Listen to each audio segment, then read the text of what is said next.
Salut à tous, c'est Kezia de l'agence Palm Square et aujourd'hui je vais vous parler d'un super outil que j'affectionne tout particulièrement qui s'appelle Thought for Good et qui va vous permettre d'optimiser drastiquement votre SEO si vous n'êtes pas trop à l'aise comme moi. Alors Thought for Good, qu'est-ce que c'est? Thought for Good, c'est simplement un SaaS qui va vous permettre de rédiger vos articles de blog beaucoup plus rapidement. On n'est pas sur une IA qui va venir remplacer un rédacteur, qui va rédiger pour vous. Non, là, voyez ça plus comme une IA qui va venir optimiser la rédaction de votre texte. Il va vous proposer des mots-clés, des optimisations possibles à faire, des liens internes, vraiment tout plein d'éléments qu'on va voir ensemble. Alors, Thought for Good se présente comme ceci. Vous pouvez venir vous créer un compte ou vous connecter. Moi, je vais directement me connecter. Ici, imaginons que j'ai envie de créer un article. Ce que je vais faire, bon, là, on voit tous les articles que j'ai commencé à créer, tous les tests. Ici, je peux venir dire, ok, j'ai envie de créer un article sur tel sujet. Là, dans mon cas, on va dire que j'ai envie de créer un article sur les étapes pour créer un site web. Je viens rajouter un groupe. Ici, ça va être par exemple, ok, cette requête, elle fait partie du groupe de mon site Palm Square. Comme ça va permettre à Thought à la fois de me proposer des liens internes et aussi va m'éviter la cannibalisation, j'arrive jamais à le prononcer, des sujets pour éviter de faire de la répétition et donc de gratter du jus SEO à un autre de vos articles. Je viens l'attribuer à un groupe. Je sélectionne la région dans laquelle j'ai envie de cibler avec ma requête. Vous pouvez vraiment cibler pas mal de pays, France, Belgique, Suisse, États-Unis, Angleterre, etc. Vous pouvez aussi sélectionner une langue. On a le français, l'anglais, l'espagnol et l'allemand et italien de disponibles. Et enfin, je peux venir rendre public ou privé mon résultat. Parce que ce qui est bien sur Thought, c'est que on va venir optimiser notre requête, commencer à créer notre article et on va pouvoir partager notre interface et notre outil à nos collaborateurs ou à des rédacteurs pour qu'on puisse travailler ensemble sur la même interface sans non plus partager votre compte. Vous pourrez partager un lien et le rendre éditable par n'importe qui. Ensuite, je peux venir cliquer sur analyser. Chaque analyse va coûter un crédit. Là, quand vous créez un compte, vous avez le droit à un premier crédit qui vous est offert, si je ne me trompe pas. Mais si jamais vous souhaitez tester l'outil, je vais vous mettre en description si j'arrive à avoir un code promotionnel ou un lien d'affiliation qui peut vous permettre d'avoir des crédits offerts. Ensuite, en bas, je vais avoir ma requête cible. Je vais venir cliquer dessus et c'est maintenant que je vais commencer à optimiser mon article de blog. Alors sur Thought, je vais avoir pas mal de choses. Ici, on arrive sur l'interface où je vais avoir en haut mon score SEO, le score de mes 200 premiers mots, voir si les 200 premiers mots de mon article ont des bons mots-clés, sont assez optimisés. Je vais aussi voir la suroptimisation. Est-ce que je n'utilise pas trop de mots-clés? Est-ce que je n'ai pas suroptimisé le référencement de mon article? Parce que c'est bien de mettre des mots-clés, mais si on en met trop, ça peut désavantager votre article. Et ensuite, le nombre de mots de mon article et là, ma requête, les étapes pour créer un site WordPress. Sur la droite, je vais pouvoir venir commencer à taper mon texte. Je vais avoir un onglet contenu, un onglet méta pour pouvoir mettre en place ma métadescription et l'optimiser. Je peux venir analyser l'ensemble de mon article.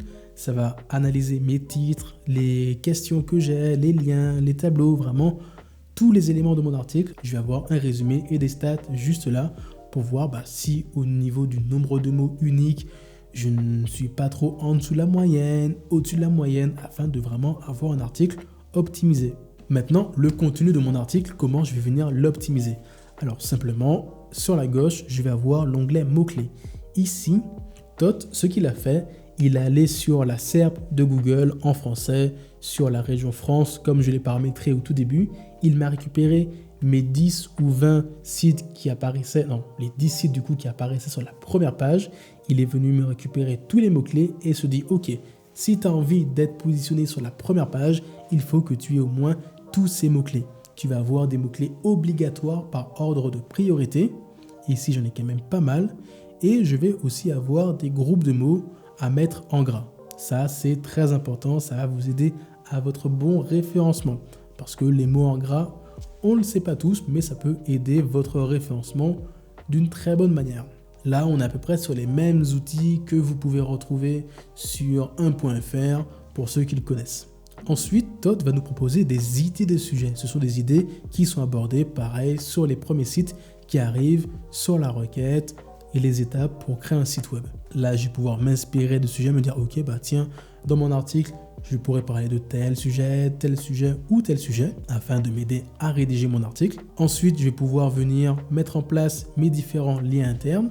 Imaginons que j'ai créé mon article et que je ne sais pas avec quel autre article de mon site les lier. Je peux le faire de deux manières, soit en récupérant tous les articles qui sont dans le même groupe que j'ai paramétré au tout début. Au tout début, j'ai rajouté ma requête, les étapes pour créer un site web dans mon groupe Palm Square. Donc, il va me récupérer tous les articles de ce même groupe, mais il peut aussi me récupérer tous les articles qui sont sur mon site et me proposer des articles en conséquence. Là, j'en ai pas parce que j'ai pas créé mon article, mais je vais vous montrer tout à l'heure sur une page beaucoup plus complète. Ensuite, il va me donner ma cannibalisation. Là, il sait que cet article va fortement rentrer en concurrence avec mon article qui s'appelle création de site WordPress. Donc, il faut que je fasse attention à ne pas aborder les mêmes sujets.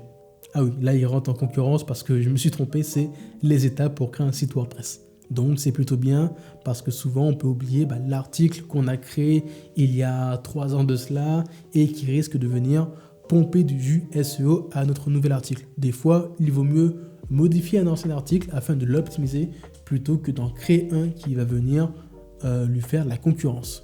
Enfin, ici, Todd va me donner tous les titres principaux de mes concurrents. Comme ça, je peux voir quels sont les éléments qui sont abordés, la plupart des titres H1 afin de m'en inspirer, les H2, etc. Et je peux même voir les méta-descriptions de mes concurrents. Autre chose qui est plutôt bien, qu'on a souvent sur des outils comme SEMrush ou Ubersuggest, on a l'intention de recherche. Ici, Todd va me donner l'intention de recherche de cette requête. Et là, je vois qu'elle est à 100% éditoriale. Ça, c'est vraiment quelque chose qui est plutôt bien avant de rédiger, de savoir quelle est l'intention de recherche des lecteurs.